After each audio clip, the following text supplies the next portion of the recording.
You know, it's kind of funny that history was made all because Ozzy Osbourne looked at a marquee of a movie that was playing and wondering, why would people pay to get scared? Of course, the real world was a lot more scarier. This is when Black Sabbath was known as Earth in the very late 1960s. Oh.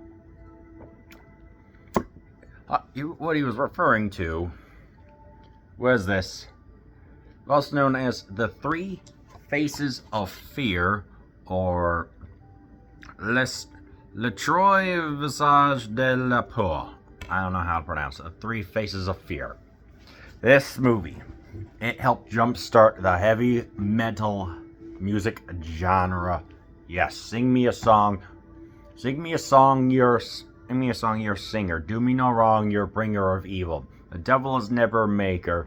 The less that you give, you're a taker. So it goes on and on and on, heaven and hell. But what about this actual movie? Three anthologies. One that takes place in the 1960s. The second one that stars Boris Karloff. I was saying the 1800s, that is very gothic. And the third one that takes place in 1910, where a woman absconds a ring from a recently deceased countess. Oh, yes. 1 hour and 36 minutes. There was some deal that Mario Bava made with AIP to ultimately get the film made, but because it's kind of a flop here in the States, they terminated their contract. Of course, there were other movies and things like that. The whole history behind it, whoop-de-doo, I don't know. So how did it work out? First one, an on-call stewardess returns after a day of work, goes down into a flat, which is pretty much an apartment in the UK, a basement flat no less. So there's instantly a sense of tension as the phone rings. She picks up and says hello. No one answers, does it again, hello again, at least 5 times.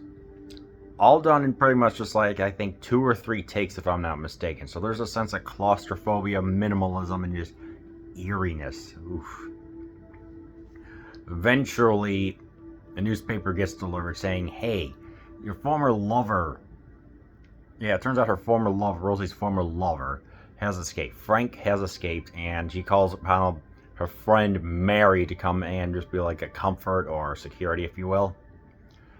Turns out that Mary has been doing the intimidating calls, because in addition to that, there's also a little bit of voyeurism in the sense of, like, I can see your silky arms, the bathrobe that you're wearing. It's like, yes, there's a little bit of voyeurism in the male gaze, but it's minimal. Because apparently, those two are in a relationship. Lesbianism and prostitution that was removed for the English release. Whatever. And you know, all the stuff going on nowadays, it's just like, just watch the movie. Just don't even complain. Just enjoy the tension, the atmosphere. Like I said, the lack of music in the first one, it is rather interesting. The way that camera slowly pans and we see all she has to do is just put a little towel. Mary just puts a little towel on the speaker, and we instantly get the voice. Pretty clever. It was. I'm going to have to admit, you can feel the tension. Feel the atmosphere. The acting in it is fine. It's terror. You're meant to be afraid. It's, like I said, it's about roughly 26 minutes long. It's a good introduction. What happens at the end, this schmuck Frank does come out. Ultimately, Frank and Mary are, well, Thanos, if you will. So it's just like, wakes up, screams, and like, it's just what happens when love triangles get ugly, and you just, ugh. It was disturbing. Again, just being shot with the minimalism, that you almost feel suffocated, and it kind of like Dial M for Murder. Of course, there was like the Hitchcock vibe going on, as Bava was, as I said, a fan of Alfred Hitchcock, and you can tell it shows. It's just unsettling. Second one, the Wardelok, which I believe is based off of Hungarian or Italian folklore, is about pretty much a vampire. And it stars the legendary Boris Karloff. Ironically, this would be the only vampire role that he's ever done. This one I felt was kind of the weakest of the three. Although that's like saying the weakest of the three is like saying that's like there's a weak Lord of the Rings movie. This one is gothic atmospheric. I mean, we're talking winter. We're talking we're talking ruins like a fortress or a castle or something. We're talking about like a disheveled man with a mustache. And it's just atmospherically it is great. You know, you got like the dusty walls, you got the shadows. You got everyone just wondering just like what is the matter with our father? Karloff is even just, you know, it's like 30 years past Frank being portraying Frankenstein's monster. He still gives a performance of appearing in a window, standing up menacingly right next to a count who has taking refuge for the night.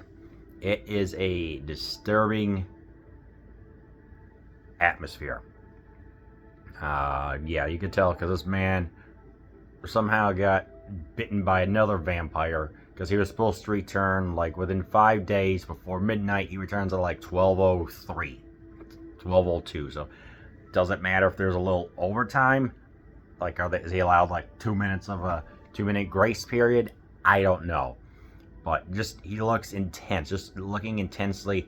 The camera is perfect, but you could tell what was going to happen a mile away. That is arguably like the biggest fault of these three movies. It is laid out, but it is the most prominent in the word to lock. So it kind of just like, yeah. Then at the ending, eventually when all the family gets metamorphosized into vampires, one of the ladies eventually gets to the traveling Count Vladimir Durek or something like that. I forgot his name. And then he eventually gets bitten too. You could tell that this was coming. And the last one, which was The Water Drops. This one, I'm probably going to have nightmares about.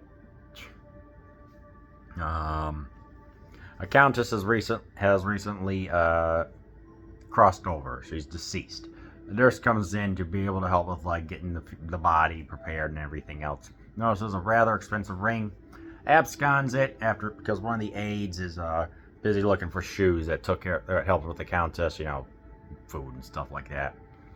And then suddenly, like right as the ring was stolen, a fly lands where the ring was. There's water dropping, and I was just like, okay, what's going on here?